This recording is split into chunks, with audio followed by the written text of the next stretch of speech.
Good morning or good afternoon, depending on where you are in the world. Welcome and thank you for joining us today for our webinar, The 3 Recruiting Mistakes You're Making. My name is Nina. I'm the Associate Marketing Manager here at Glassdoor, and I will be your moderator for the day. So a couple of webinar tips for attendees before we get started. Your audio is streaming over the web, so please make sure that your speakers are turned on and turned up to make sure you'll be able to hear all of the wonderful content we'll be sharing today. All lines are muted to avoid background noise, but you can ask questions at any time by typing them into the Q&A tab in the lower left corner of your window. To be mindful of everybody's time, we will address all questions at the end of the presentation, but please feel free to shoot those in that tab whenever you may have them. For all you social butterflies out there, I'd like to invite you to join the conversation with us socially using the hashtag GDChat, as we will be live tweeting throughout the webinar. Our handle is GD4Employers. That's GDFOR Employers.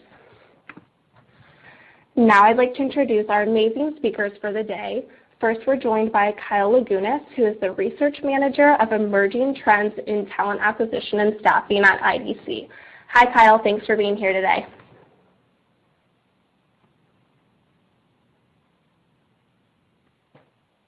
And then we're also joined by Lisa Holden, who's the Employer Communications Manager here at Glassdoor. So without further ado, Lisa, I will let you take it away for us.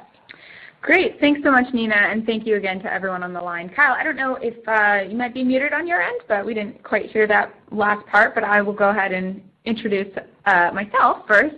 Like Nina mentioned, I'm the Employer Communications Manager here at Glassdoor, and my job is really in the Corporate Affairs Department and Corporate Communications, helping organizations understand how to be involved and take an active role in their employer brands.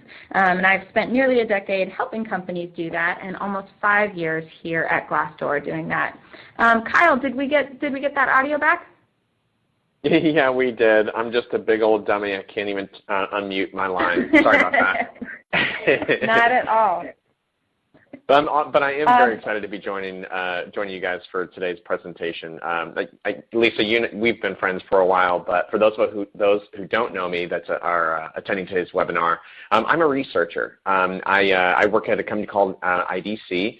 I cover emerging trends in talent acquisition. I'm looking at how organizations are leveraging technologies and services to tackle the rapidly changing waters of talent acquisition, talent management, looking at things from a different perspective, and I'm excited to bring that perspective today. Yeah, we're very excited to have you, and thank you so much, Kyle, for joining us. I want to flip over to our agenda very quickly and just let everyone know that today we're going to cover first why recruiting has become more difficult, and then we'll go into the 3 recruiting mistakes that it's likely you're making, and we have some very exciting research that Kyle has put together to share with us that will help us kind of guide this conversation and understand what we're doing wrong that maybe we were doing right before, but the world has changed. And then we'll go over what you can do today to implement these research findings and actually make your overall recruiting program more successful in the long run. And hopefully we'll have plenty of time for Q&A at the end, so like Nina mentioned, make sure you're typing those questions into the questions box, and we will get to those once we get ourselves through these slides. So without further ado, let's kick over to why recruiting has become more difficult. And this is really a conversation that we want to kick this off with, because this isn't about the recruiting mistakes you're making because you don't know any better. We're all smart business professionals here, and this is about fresh findings that really give us a lot of insight into how specifically recruiting has changed. So it's gotten more difficult in a few realms that didn't really exist before, and that's really caused some new mistakes in a world where these are the common practices that used to work so well no longer do. So we'll get into a little bit of what I mean by that. So first of all, we've had a remarkable year for hiring, and America has a tremendously falling unemployment rate. This is recent research from the Bureau of Labor statistics, which found that this past year, America's job market made remarkable gains. And as we all know, there have been years of lackluster pay growth and an anemic economic recovery, but the job market has finally turned a corner in 2016, and the economy added 1.98 million new jobs in the first 11 months of the year, which is huge. And this economy is setting new records for the longest streak of consecutive months of job gains. And so what we're seeing is that those steady job gains have pushed the nation's unemployment down significantly. And this past year, we're almost certainly crossed the threshold into full employment, which is something that was basically inconceivable just a few years ago. So that's great for the individual, and it's something that we should celebrate overall here in America. But it also means that actually hiring all of these people has gotten a lot tougher. And so what I mean by that is, as of April, the economy set a new all-time record for 5.85 million unfulfilled job openings. And that's the most since the BLS started collecting surveys of open jobs back in the year 2000. And the ratio of unemployed Americans to open jobs is 1.4 to 1, which is down sharply.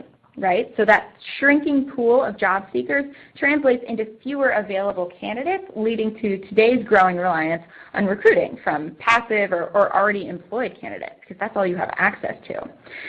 So I want to point to what's on the slide here, which is some research from Glassdoor's chief economist, Andrew Chamberlain, which actually found that hiring across the board is becoming tougher than ever. Job openings today are staying open longer, and job interviews are taking longer than ever. And this can lead candidates to being lost to the competition or lost to productivity. And this kind of environment makes it harder for you to make a hire because there's all these extra steps you have to think about, and the entire process is taking longer.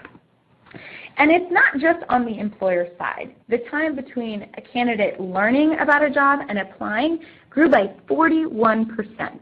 And that's almost half. And the reason for this could be a couple different things.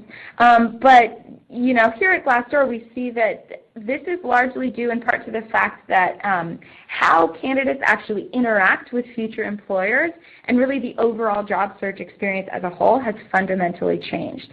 So today's candidates, and hopefully this resonates, with the audience I'm talking to right now. I mean, you see it. Today's candidates treat their job search as this very critical decision because they have access to so much information. There's a million different places to go to gain a little bit more information, a little bit more insight, but the job, the company, the salary, etc. And so that sets people up to constantly be researching before they actually apply, before they actually go in for the interview, before they accept, etc., etc. So for all of that, for all of those factors, the candidate journey itself has actually gotten a lot less linear. There's more steps. It takes longer. There's more opportunities for research. And what you're seeing in front of you here is kind of this linear track, if you will, that a job seeker could be on. But this could vary so much for other individuals. Awareness may come first. In other places, you might get called about an interview and you weren't aware of that company beforehand. So you might go back and research that company on sites like Glassdoor or social media to get a better sense of it before you actually interview. When the offer comes in, that's another opportunity for research, and you'll look around and you'll talk to your friends and you'll look at what potential salaries could be and how to negotiate that.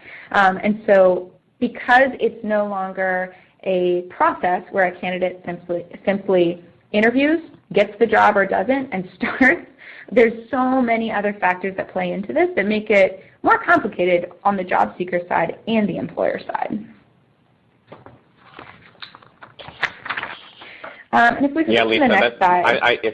If you don't mind me jumping in here, I think that you're absolutely right. The candidate journey itself is no longer linear, but neither is the recruiting process. The standard process of source, hire, repeat that we've built strategies around for years is being shaken up by this.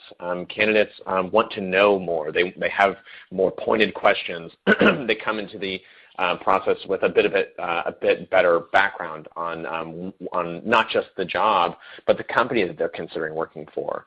And this is making recruiters' jobs much more difficult because they're not accustomed to this like all the time approach to talent acquisition. But I do want to bring up the point that that's not necessarily a bad thing. If you have more informed and more curious and better researched candidates, you're probably going to have a better conversion rate from that actual application stage. The challenge, of course, is making sure that these curious folks that want to get some more insight into the organization and company culture, that they can get the right information. And I'm seeing that that's becoming a big focus for recruiting teams is messaging and branding and building out recruitment marketing that educates with the right information, and while still giving people like a compelling call to action here. Exactly. I'm so glad you said that, Kyle, because it leads me perfectly into the next point, which is that when you're actually looking at the various sites where candidates can access information about your organization, and more importantly, where candidates are actually looking for jobs, you find that it's shifting a bit. So the slide you're looking at is looking at the number of unique users each of these popular job sites is getting. And what we're finding is that what didn't used to exist 10 years ago, the Glassdoors of the world, for example, are actually getting more traffic than some of those tried and true methods that we've relied on for years and years. So if you take a step back beyond cost per hire, think about the emerging channels that are outpacing what you're used to having around and where you're spending the most money. And so as we go through this process, we'll give you some more information about how to really evaluate how your budget is allocated when it comes to spending money on each of these job sites, and if that makes sense based on where your candidates are actually visiting to learn about jobs and companies. Absolutely. And Lisa, one thing that jumps out to me from this slide itself isn't just the rise in web traffic for websites like Glassdoor and Indeed. It's the decline of traditional job board traffic. And this is conjecture from where I sit. I don't have hard evidence that this is why. But I think it's because candidates want more than job postings, and I don't think that's too much of a stretch in logic. They want to know more than just what the job requirements are and what the work would be. They want to know who they're going to work with and who they're going to work for and what the company that they're going to be a part of actually is doing, not just from an industry standpoint, but from a philanthropy standpoint. They have more questions, and candidates have more questions than they had before. And that's because we're in the information age, and the information age has brought around this amazing opportunity for transparency and for feeding that curiosity. And I'm finding a lot more, Lisa, that employers are talking about the right candidates, that we're not the right place for everyone. Let's make sure we're attracting the candidates that would fit in here. And that's a complete departure from recruiting practices before, where it was just post and pray, like put it out there, cast the net as far and wide as you can, and bring in as many applications as you can get, and then comb through them. And that's still very much the case for a lot of recruiting organizations. They're still stuck there. But we're finding it's the purely administrative workload that comes with that kind of approach is just drowning people. But then also, looking at this slide, that's not the approach that candidates are taking. They're not just looking for job postings. They want more. Right. Exactly. The candidates want more, and the employers are looking for that perfect fit, and it's not something that dropping yourself into a bucket of resumes necessarily is going to find you. Right. I want to shift the conversation a little bit and actually dig into this research. So, what we're actually here to talk about today is some really fascinating survey results that you've put together. So I'd love for you to give us a little rundown on what this report is and what we're going to hear today. Sure, happy to. So this is where I get to nerd out super hardcore with you guys. So again, I am a researcher. I am not a recruiting practitioner, and I take a lot of digs for that, but hear me out. So I work at IDC, and last year we launched a survey that was evaluating the buying trends among decision makers in 500 different organizations, ranging from small to medium to enterprise. And what are they doing? Where are they advertising their jobs? What kind of channels are they leveraging? How effective are these channels in getting the word out and bringing the candidates in? And so we asked them a few different questions about what they're using, how effective these channels are, and what are their top sources. And I'm glad you think it's interesting because, I mean, I'm heavily biased, but I think it is too, and I hope our audience does as well. I totally agree. And so the demographics that we looked at here, this is really, it runs the gamut. Yeah, it does. So if we can go to the next slide here, Nina, like I said, we had companies of all different sizes, but we also wanted to talk to the people that were actually making budget decisions, the ones that were actually allocating budget, to find out where the money was going, and then also how effectively those resources were deployed. And so you can see here that we have decision makers ranging from manager level and above. I mean, we have a significant number of respondents from the manager level, director level, and associate or VP level. And then even some CFOs, people that are that much in control of the resources here. And that's where we're going to start to look at this trend, is because if you follow the money, it's going to show you what's coming. And specifically here in job advertising and distribution, this is changing very, very quickly. And I think we've got some data that kind of illustrate that. Perfect. Yeah, and I think that's an important point to hit, right? Because not necessarily everyone on your team thinks that every channel or every process taking place is necessarily the most effective. So to get a nice cross look at that data is going to be important. So without further ado, let's dive right in. So what are the 3 recruiting mistakes that most folks are I don't know. What are they, Lisa? So the first one is that your heart is still set on job boards, and we're going to get into a little bit about what we mean by that. I'll let Kyle take that on in just a slide.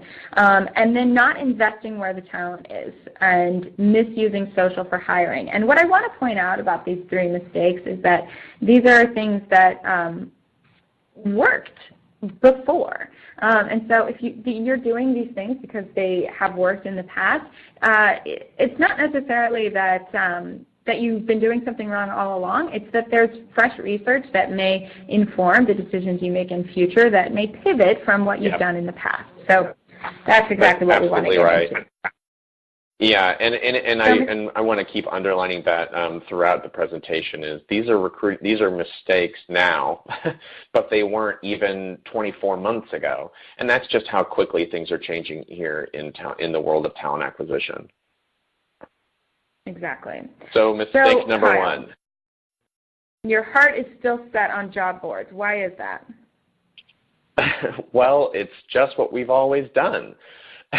No, if we can go to the next slide, I've got some data here around how people are utilizing job boards. So we asked this question of the survey respondents: when you have a new job opening, a new rec is approved, how many job boards are you typically posting those openings to?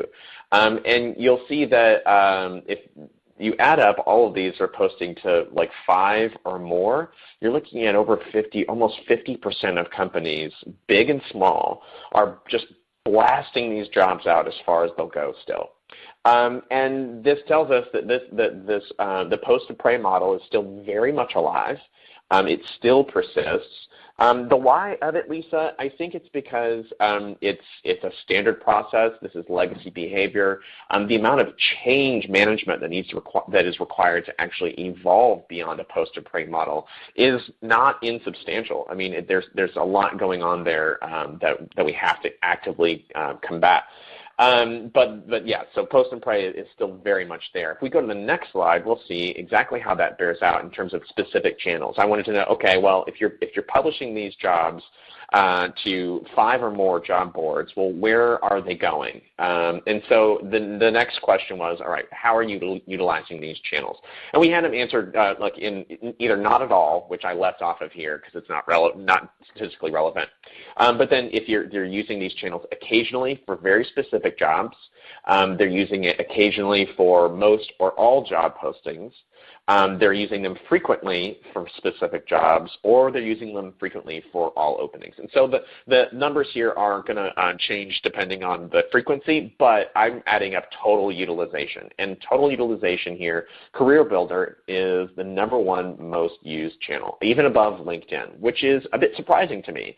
You know, on the conference track, in the webinars you attend and the blogs you read, everyone's been talking about the death of job boards for, I don't know, 5 years now, but they're still very, very much alive.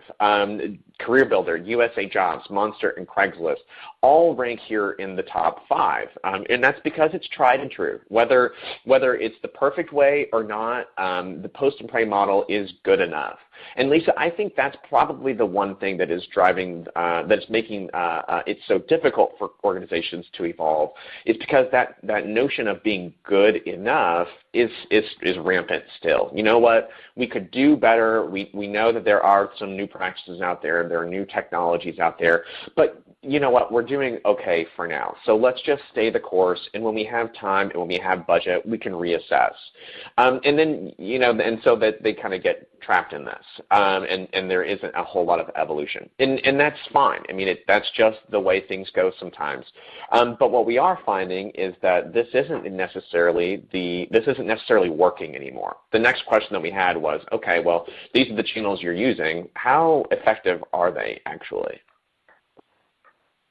Yeah, I'd love to go to the next slide where we basically have that question. Do these channels still work? I mean, it sounds like, based on what you've said, the post and pray model got popular because it worked and it was good enough, so it stayed. And people continue to pour money into these channels because it sounds like they're used to doing it.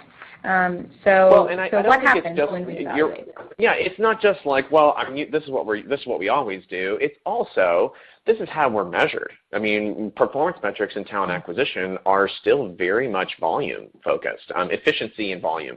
We want to make sure that we're getting the biggest bang for our buck, and the biggest bang usually means highest volume. We want to get as many applications as we can so that we can burn away the chaff and find the needle in the haystack. We want to make sure that we cast the net as far as we can so we can find the handful of good candidates.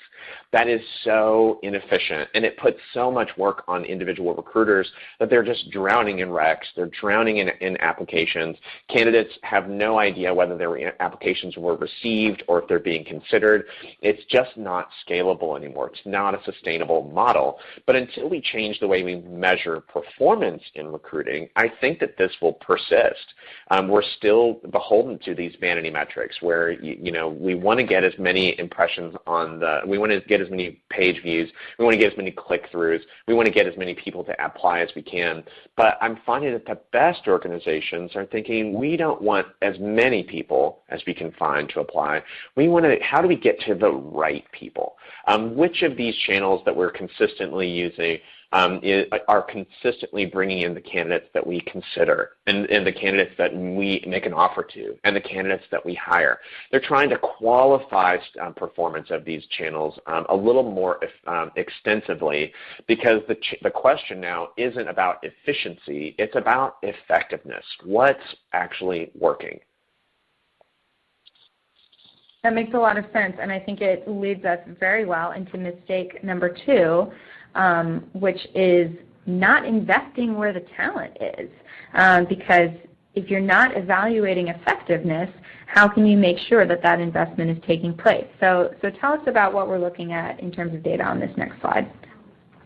Right. So this slide was when I was looking through the survey data. This is where I had like a big, oh my goodness moment, which, I mean, okay, you guys are probably laughing at me because I'm a nerd, I'm a researcher, like how exciting could this be? But so from the slide on actual utilization of channels, Glassdoor ranked in like the bottom 50%, right?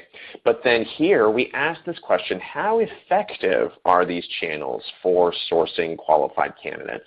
And boom, Glassdoor bumps up to number 2 in line, second only to LinkedIn, right up there with USA Jobs. And I think that this is really, really significant because it's a different model. And as someone who's watching the way that talent acquisition is evolving, this is exciting because if Glassdoor isn't generating the bucket loads of candidates that, or bucket loads of applicants that job boards drive to an employer, that doesn't necessarily mean it's not an effective channel, right? Just because they're not blasting everything out through Glassdoor doesn't mean that the candidates that they're getting aren't quality. I think we're finding it's actually the opposite. The candidates that are looking beyond the traditional job boards are the ones that are the highest quality. And look, at the bottom of this list, CareerBuilder and Monster are ranked at the lowest in effectiveness, and these are these traditional job boards. So the conversation's changing. We're looking at these performance in these sourcing channels differently, and it's giving us pause. We're thinking, okay, so if it's not a pure volume game, if I'm not just looking at the cheapest job posting, or if I'm not just looking at the easiest way to get the word out, what do I do then? What can I do differently? And the answer is to go where the talent is. Well, I want to substantiate this claim here a little bit and just round it out, because this is survey data collected from folks who are actually doing this job, right? When we ask them, what are you using and what actually works, they say, I'm using that and this actually works. So I think this is a really important point to touch on, that like the people actually doing the work have responded this way. And on the next slide, we actually recently spoke with a leading third-party recruitment agency that gave us a little insight into some of their back-end analytics. And when they analyzed 560,000 completed applications from a single client of theirs, they found the same thing to be true. So, you know, you're looking at the cost per hire and applications per hire across niche job sites, major job boards, job aggregators, social networks, etc. And what it boils down to is that when you have a source like Glassdoor, you're seeing much better numbers in terms of your cost per hire and much lower applications per hire. And both of these data points are incredibly important because they substantiate what you just saw. And what Kyle said earlier about volume of resumes versus the right fit. The channels that are most effective are the ones that the job seekers are actually visiting consistently because they have more information there. They're the places they're going to find out all those little details that we talked about them wanting. And at the end of the day, the result is a lower cost per hire on the employer's end because they're able to isolate the right candidates who actually self-select out when they find that they won't be a fit for your organization. And that's how you're ending up with a lot less applications that are actually much higher quality. Yeah, absolutely. And I mean, like, look, I'm not here to wave the Glassdoor flag. But you know, as a researcher, I need to remain a neutral third party. But I do want to point out call out what I see is that this is a different model. This is the content here is that candidates are consuming is of a completely different nature than they find in a traditional job posting. The amount of insight they can gather from this place is different from what they can gather across the rest of the web. It's curated. You know, and it's digestible, and I know that one of the big pain points that you guys have on the client side is there's a lot of negativity out there. There's a lot of subjectivity in some of the data that's generated on your website, and that's a totally fair claim. You know, I talk about when I'm on the road, I talk to a lot of recruiters and recruiting leaders, and one thing I talk to them about is like, well, look at the companies that are not just investing dollars here in employer branding and in recruit marketing. Look at the ones that are spending time in a public forum responding to their challenges, acknowledging their own inherent challenges in their recruiting function or in their recruiting process, acknowledging that a hiring manager didn't get back to a candidate in 2 weeks, and acknowledging like, oh my goodness, we pride ourselves on responsiveness. We really value each of the candidates that come in. Just seeing somebody actually following up here. I mean, this kind of interaction, this kind of like visibility and transparency, it doesn't exist in other places, which is why we see this bearing out specifically around Glassdoor now. I do believe that if this model were to become like adapted across other sourcing channels, that we would start to see the same thing. Lisa, you talked about this self-selecting in or out that candidates can do when they have enough information. And I think that if other channels start to present some more of that data, more of that content, that we'll see that happening there as well. Exactly. It's about efficiency, right? And so when you look at the kind of analytics behind that study that I mentioned on the previous slide, we're finding that Glassdoor delivers twice the applicant quality at a fraction of the cost. And when you think about the candidate journey, that makes sense, right? I mean, all the research candidates are doing before applying to a job means that they're informed enough to do that. And so that's what we see over and over. And any outlet where they can find that deep level of information about a company will help support that you're getting less resumes in order to get to that hire, because they're more educated decisions. Right. But I mean, but it seems counterintuitive, doesn't it? Like, we have less applicants. Like, oh my goodness, like, what am I supposed to do? Like, well, now you can also look at it. I have less resumes to comb through. I can actually spend time looking at each of the candidates that are applying here, and go from there. Exactly. And we found that one employer from this previous study found a 30% increase in likelihood to hire candidates who viewed their Glassdoor profile, because those are the ones that make the most sense, right?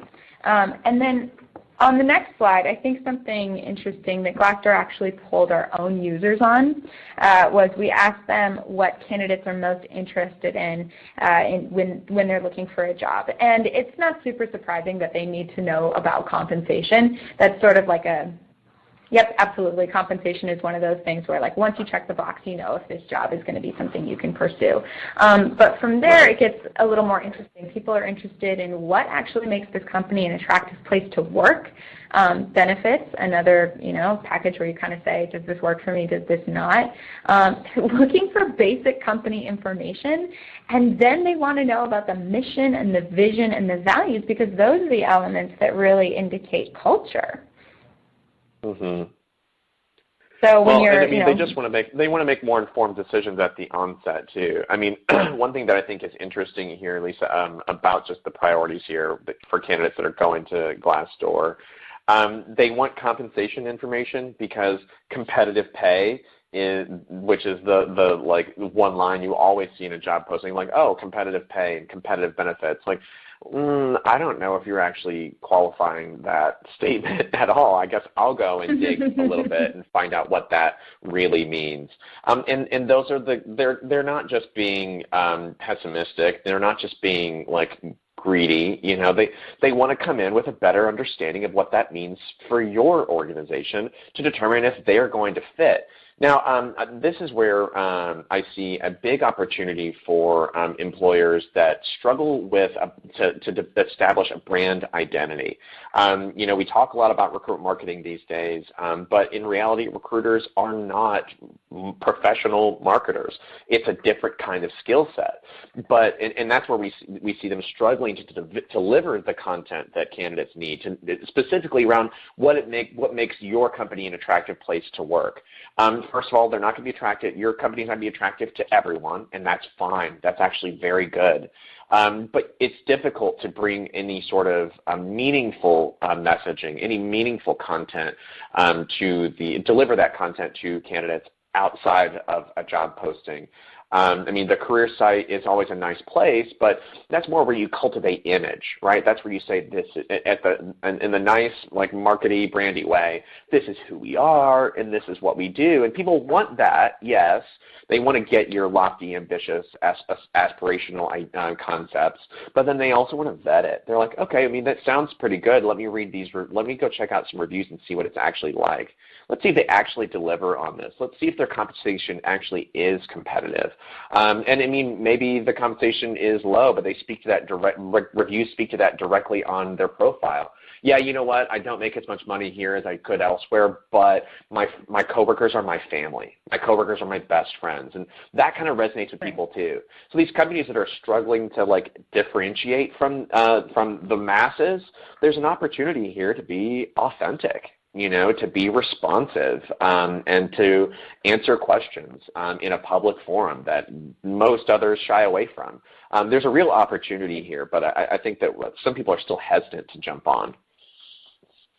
Exactly, and I think what you're hitting on is that there needs to be a balance. So, you know, a lot of people come to Glassdoor and they're looking for ratings and reviews of what it's like to work at different companies, and they can get that on our site from current and former employees. But guess what? When we survey those folks, 87% of Glassdoor users find the employer perspective useful when learning about jobs and companies. And that goes to your point so perfectly, Kyle, because it's about cultivating your employment brand in an arena that makes sense, where people are already researching your company from their peers' perspective. They also want to hear from you as well.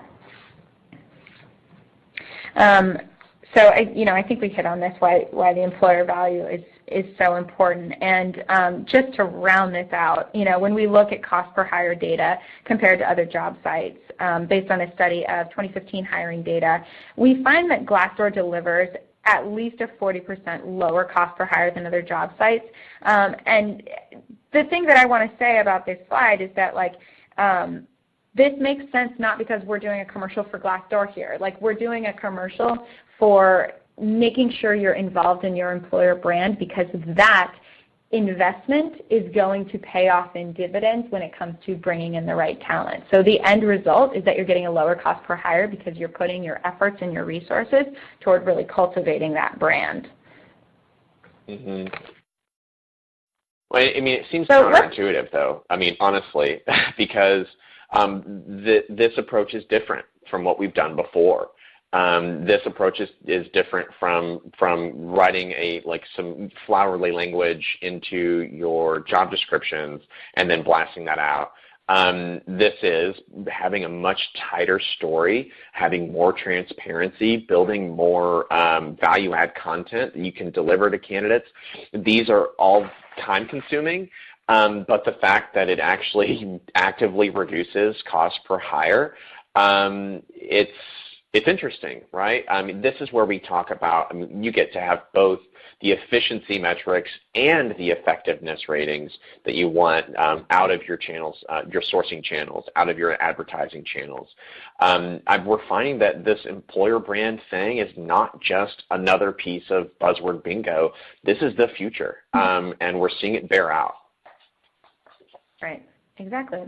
And that leads us to mistake number 3, which I will kick us off with, is this whole topic of social. So, Kyle, when you say that people are misusing social for hiring, what are you getting at here? Oh, my goodness. Yes, very, very much. Okay, so, we asked questions about specific job marketing channels, like Career Builder, Monster, and Glassdoor. But I also wanted to talk about general sources, general channels, like employee referral programs, major job boards versus niche job boards, et cetera. And so this is what we see here. Number one source used across all organizations was employee referrals, and of course, it's a tried and true method, and it gets you quality candidates in the door. And we see major job boards are still up there, job fairs are still up there, but what's really interesting is that now social is also creeping up here. We're seeing an increased usage of social media for marketing jobs and trying to attract job candidates. in the recent past. Now, this is encouraging, right? We've been talking about social recruiting for a long time.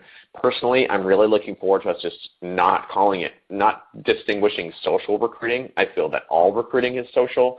All recruiting should be powered by social media, just as a part of the modern world. But it's encouraging to see organizations of all sizes are taking to this channel. Now, if only that were the only thing we needed to do. If we go to the next slide, well, I asked this other question. I was like, all right, well, across these, what are your top sources then? Across these options, what are your top sources of hire? And you'll see employee referrals, again, are still number one. Now, what I have here is a total of the aggregate of the first, second, and third sources of hire. Employee referrals rank at the top in total. Major job boards are still way up there. But what's interesting is that social is way down. If you, and I think that we've got the filtering a little bit wrong on the quantities here, but social ranks in like the bottom 4. People are using social, but they're not really hiring a ton of people through social. I think this is a total of, 30% are getting any hires there. And the reason, at least from my perspective, is that we're still not using social correctly. We're using it as just another channel to blast out the jobs that we have. I mean, we talk about this for a long time, right? We talk about recruiting spam. We're talking about social spam. I mean, I don't really follow many recruiters on Facebook, or I'm sorry, not on Facebook, on LinkedIn. Which channel, Kyle? On Twitter. Because all I would see coming from them were, hey, here's a new and exciting opportunity. Here's another new and exciting opportunity. Here's another new and exciting opportunity. And, honestly, it might be a really new and exciting opportunity, but I'm not excited about it because you look like everyone else on these social channels. It's the same thing. If you are struggling to cut through the noise, you might be part of the noise yourself. And that's because social is not the right channel for blasting out job postings. Instead, it's a channel for you to actually deliver some of the content that candidates are going to websites like Glassdoor looking for. And so, yeah, there's still a lot for us to learn about how we can make social work for us. Exactly. And I think that a point to hit on this is that, not only is social this behemoth where you can get lost in the noise and be part of the noise, but the social ecosystem is not only huge, it's complicated. And you should have different messages for different channels and address different groups using a different tone and message across those different platforms. So, can you elaborate a little bit on how social media is actually impacting hiring when it's approached incorrectly? Oh, well, that's a doozy. When it's approaching correctly, I mean, I think that you're going to struggle to stand out. This is especially true for small and mid-sized employers. It's like, you know what, I signed us up on a Twitter page, a careers at my company handle. I created a careers page on Facebook, and look at us, we're social recruiting now. Isn't this great? We have an Instagram hashtag, and that's cool too. And yes, that is the beginning of social recruiting. You've got to lock up your real estate, but then you actually have to have a strategy for effectively communicating on these channels. And that means creating content, distributing content that people typically digest on these channels, which, by the way, are not your traditional job postings. It's a snapshot of, this is my friend Lisa Holden. She works at Glassdoor. This is what she does here. What's her favorite color? Just like silly personal stuff. But cutting through the rest of the noise out there. And there's an opportunity here to do more, but again, this is where we're finding that it's been a swift change in the way that we recruit. Most recruiters, they're not social media marketers. I'm not. I mean, I tweet like once a year, and I actually get in trouble for it at work because I'm just not on it. And recruiters are are not marketers, and many of them don't want to be marketers. And that's where I think we're going to start to see a shift in headcount in recruiting teams, where you will see people that are that maybe have some more marketing experience that are going to help you manage your social media channels and help you manage maybe your talent pools, and maybe even be directly responsible for your Glassdoor page or your LinkedIn careers page. We are seeing this bear out. I am seeing more specialized headcount here, and that's because, Lisa,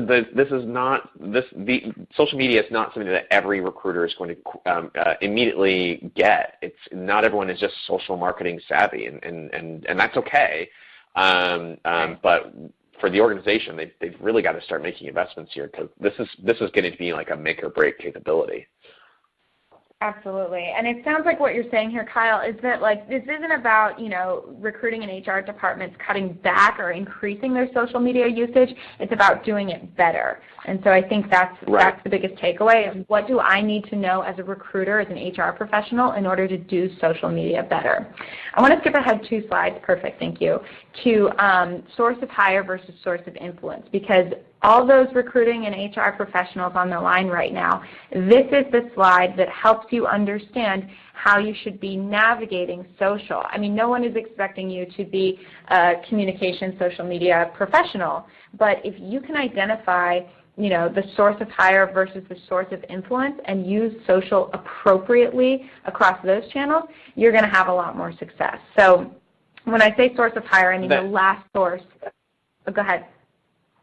I was just going to say that that's exactly right, but I'll let you actually call out the definition, because I think this is critical. This is what people are struggling with.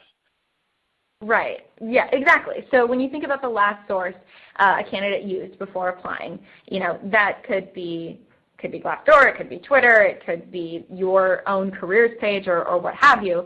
But then when you think about the source of influence, those could be all of those and more. All of the sources a candidate interacts with, from attraction, the first time they heard about your company, that could be a commercial, that could be them being a consumer of your service or goods, all the way down to application, which could happen on a variety of places. So as you evaluate your social media plans and function, and you work with your existing social media teams to get some of this stuff out there, think about the difference between source of hire and source of influence and the different messages you want on those platforms.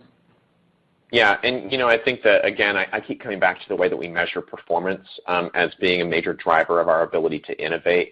I mean, if what I see is the majority of organizations are still looking at social media as a source of hire, and so the content that they're developing for the strategies they have for social, if they have strategy at all, frankly, are still around treating it as a source of hires, as a source of applicants. But it's not, and in a lot of ways, neither is Glassdoor. I mean, honestly, it's a channel for influencing candidate behavior. Lisa, as you talked about how the candidate journey itself is not as linear as we think it is, I would say that source of influence is the sources the candidate interacts with, from attraction to hire, and through onboarding and retention. I mean, honestly, I'm looking at some of these other channels to constantly keep tabs on my own company, to know what's going on and how people feel here, and to understand where I might see opportunities to improve my career. And so there's a lot of confusion here, and that's limiting performance. But I think if we can start to develop some better metrics from quantifying the value of influence, the value of employer brand, I think that we'll start to have some more aha moments where we see, okay, investments on social aren't necessarily driving reductions in cost per hire, or aren't seeing an immediate and substantial uptick in quality of candidate, but there are metrics here that can drive, that can inform performance a bit better than the traditional metrics we've had to just gauge recruiting in general.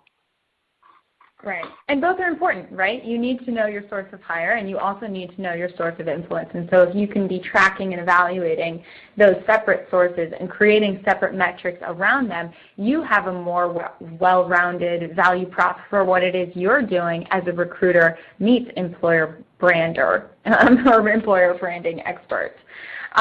So all of this maps back to the biggest question on the table is, what can I do today with this knowledge to actually improve my recruiting processes, make sure I'm not making these mistakes, and utilize this great research that we learned about today for your own program. So I'll kick through these pretty quickly because I want to get us over to Q&A. But the first one is about budget. So this is an opportunity for you to take a fresh look at your budget allocation. Take a look at your spend versus effectiveness, and this is something that you should frequently be assessing and looking back on. Where are we spending money and where are we finding results? And the next step is to examine how you're utilizing various marketing advertising channels. Are you putting the right types of messages there? Are you allocating the right amount of money to those sources at the right times of year, etc., to make the right hires? And then this is your opportunity to, once you've done that research, make smarter recommendations about reallocating those resources. Because you've taken the time to examine what's actually effective, you can be smart about where to put that budget. And the next one is to give your job postings a boost. And so make sure that once you did all that work on the previous slide to evaluate what works, make sure you're actually taking the next step to post your jobs to platforms where candidates can find more information, where they're already coming to do their research. And of course, when you're there, when you're already pouring your resources into posting these jobs on these sites, this is your opportunity to invest in your employer brand and really take advantage of the fact that candidates are looking at your jobs on sites where they can get more information about your company, and that's your chance to have a voice. For those 87% of Glassdoor users who said the employer perspective is useful when they're researching a job or company, this is your opportunity to involve yourself. Right. And finally, the last one is evaluate your social approach. So just like Kyle shared, it's important to determine if you're using social as a source of influence or a source of hire. And it can be both, but there are different messages that need to be on different channels and a different tone and voice and all of that. So make sure that you're evaluating your social and you know what's a source of hire or a source of influence. And again, this is an opportunity to enhance your employer brand via your social presence. So with that, I will kick it back over to Nina, who has been doing a great job collecting your questions this whole time. And Nina, I will let you fire away. Perfect. Thanks, Lisa. And thank you, Kyle, for jumping in today and sharing all of that information with us. For those of you that have not submitted a question yet, please do so now. And I will address the first one. We will be sending out the slide deck and recording within 24 hours. So just be on the lookout for an email from our marketing team with those resources for you. All right, so the first question that we have, Kyle, I'm going to go ahead and direct this one to you first, and Lisa, of course, pop in with any additional information that you may have. The question is, how do you recommend building the case to upper management that we need to shift away from methods that aren't working for us? That's an amazing question. I'm glad you asked it because the answer is very straightforward. Show them that it's not working. Demonstrate that you are not getting what you need out of these channels. And in order to do that, you need to do some more channel evaluation, channel assessment. Look at how much you're spent, how much resources you're allocating to these channels. Evaluate how much time you spend combing through the applications and resumes that you're getting from these channels. Rate the quality of the candidates you're getting in from these places, and have your hiring managers join in the fun. Survey them. And find out where are the best candidates coming from their perspective. But if you're going to drive any sort of meaningful change at the leadership level, you have to have more than just pain points. You have to have more than just, my job is getting more difficult, these things aren't working anymore. You have to show that to them, actually demonstrate it. And in order to do that, we just need to be measuring more frequently and more effectively.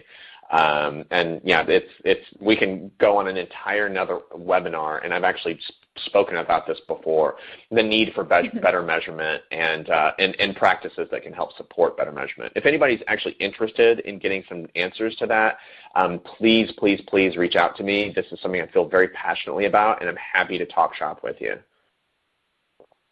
I think you heard it from the researcher, folks. I don't have anything to add, simply because Like this is so important to remember too, that like Kyle was a scientist when it comes to this kind of thing, and so this isn't about well, talk to him recruiter to recruiter. No, bring the numbers into the conversation and simply say, here's where we're spending the money, here's where we're getting the return, here's what's working, here's what isn't. Oh, and by the way, here's some third-party research to back up the claims of and give us some recommendations of how we should shift moving forward. So simple as that. Perfect. Thank you both. The next question is in terms of social, since we talked a lot about social media today. So the question is, Lisa, I'll pop this one over to you first.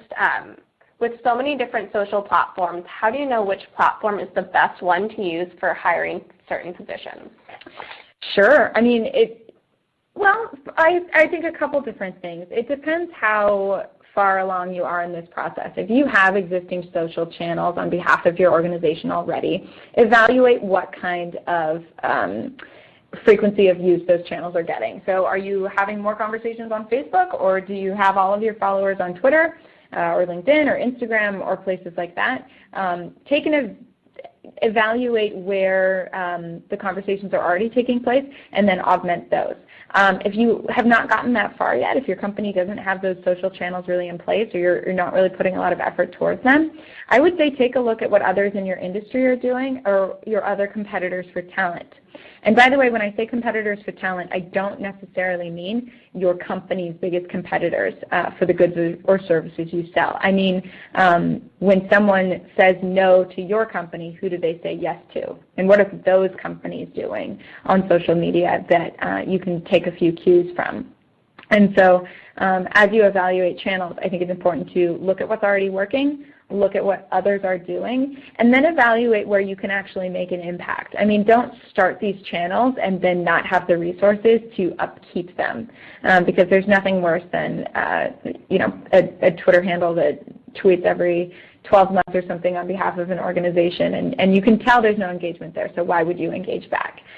So if you have limited resources, I think you evaluate what you can reasonably manage moving forward and start to throw some stones out and see what works. Yeah, if I can actually piggyback on that, Lisa, another really, really great resource that's free to all employers is the Candidate Experience Survey. The Talent Board is a nonprofit. They have built out a robust candidate survey around where they are going to learn about new jobs, where they are going to learn about your organization. Ask them questions about how the process went, but specifically to answer this question, where they're going to find what. It's an awesome resource. You get this, all of the data back to yourself. You also get the full benchmark report, which I am a co-author on. It is a very, very valuable exercise for organizations regardless of size or industry. I highly encourage you to check that out, especially if you're trying to answer some of these questions on, well, where do we spend our time? What should we be doing? Don't just look at us. Ask your candidates. Find out where they're going, what they want. Perfect, thank you. You guys kind of segued perfectly into the next question that we have in the line. Lisa, I'll pop this one to you first. The question is, when your marketing budget is too limited and doesn't account for paid job postings or paid social media posts, what would you recommend? Well, I think this goes back to employer brand and where that can help you out. So, the beauty of social is that that's not something, of course there are paid social services, but to just make your company a Twitter handle, that's not something you have to pay for. So make sure that on every social platform that you can have a presence and you can reasonably manage that presence, you have one. And even on a site like Glassdoor, which, the value to employers is really about showcasing available jobs and managing their brand, we actually have a free employer account where you can simply log in using your work email, verify that you're in a position to speak on behalf of your company, and we'll kind of give you the keys to the back end so you can do things like update company information, respond to reviews, which is incredibly crucial, and start to understand some basic back-end analytics about who's visiting your profile, what kind of activity you're seeing, and things like that. So make sure you're taking advantage of the free services that a lot of these organizations, social organizations, and places like Glassdoor offer to kind of dip your toe in the water as and figure out what this is about so that when you do get budget, you're kind of ready to take that next step and you've mastered the services and you know how to navigate them. Perfect. Thanks, Lisa. The next question, Kyle, I'm going to kick this one over to you. The question is, are there any specific benchmarks we should look for when evaluating effectiveness of the channels we're currently using? Absolutely. So I would look at effectiveness in a few different ways. I would look at recruiting metrics, like what makes you better at your job, what is working for you, and then look at your hiring managers, your internal customers, what works for them. What do they need? Do they need more candidates? Do they need better candidates? Are they worried that we're getting too many bad candidates from the same places? Whatever that is, find out what is working for them, and then also figure out what the business is trying to accomplish as well. I mean, if we look at things just from an efficiency standpoint, we're just trying to reduce cost per hire. We're just trying to reduce time to fill. Those are good goals, but it can't stop there. We also have to make sure that people are satisfied. We have to make sure that the channels that we're utilizing are being used effectively as well. And in order to gauge that, I think that you need to gather information from your candidates. There's so many organizations that still don't survey candidates at any stage in the application and interview process. There's still just so many lost opportunities to gain insight. Ask them, how are we doing? Whether you accept the candidate or not, if they've applied, get feedback from them. They've already sent you their email address. Why not shoot them a survey and be like, we actually are moving forward with another candidate, but we're constantly trying to improve this process. Tell us how we're doing. Like, which channel did you come through? Did you feel like you had enough content from that channel to make an informed decision to apply? Did we set up the right expectations for you at the onset of the application? Whatever it is, ask them too. Don't forget that that your number one client, your number one customer is the candidate, and you need to make sure that you're meeting their needs effectively as well. Perfect. Thanks, Kyle. That's a perfect line to end on. And with that, It looks like we are at the top of the hour. So I wanted to thank everyone for joining us today. And again, a special thanks to both Lisa and Kyle for joining us and kind of spewing all their wonderful knowledge on us. So with that, I will let everybody go, and we will catch you next time. Thanks, everyone. Thank you. Take care.